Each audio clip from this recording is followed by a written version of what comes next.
Salam, hörmətli izləyicilər. Artıq əllə arvadın bir-birinə xəyanət etməsi bitdi.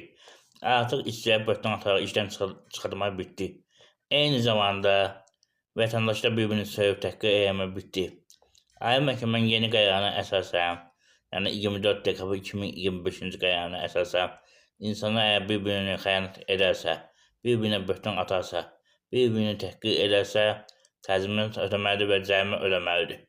Eyni zamanda bu, belə deyək, hörmətli izləyicilər, Cinayət Məcəlləsində və digər qanunlarda əks olunub.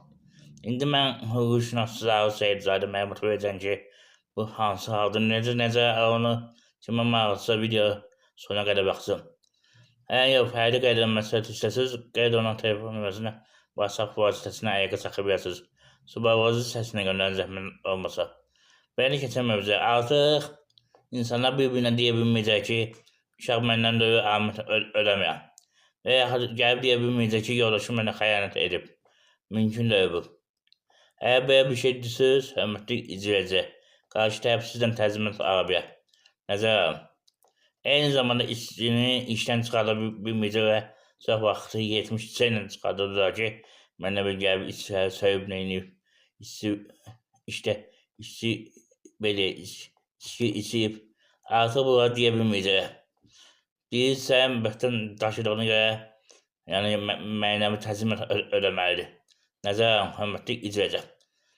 Söyüşlə bağlı inci qabaq, kimisə söyündə təhqir edəndə mütləq bu kütübi informasiya vasitələrində olmalıdır və deyək, və saytlarda olmalıdır.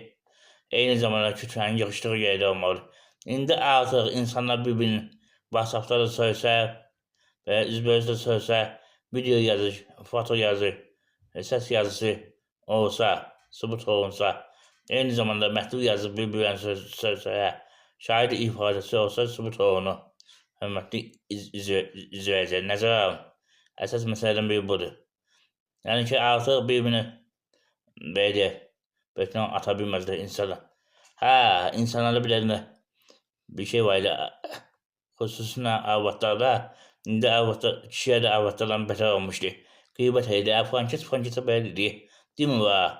Üçüncü şəxs onun haqqında danışıyordu. Artıq ona da görə məsuliyyət daşıyacaqsınız. Yəni, hörmətli izləyəcək. Yəni, bilmədiğiniz şeyi danışmayayım. Bundan sonra bu dəqiqə insanlara pul axtarır. Bir də söz deyən kimi deyəcək, mən nə bileyim, mənim haqqını belə deyimsə, bir 10.000 ödəməlisə. Ehtiyatlı olun.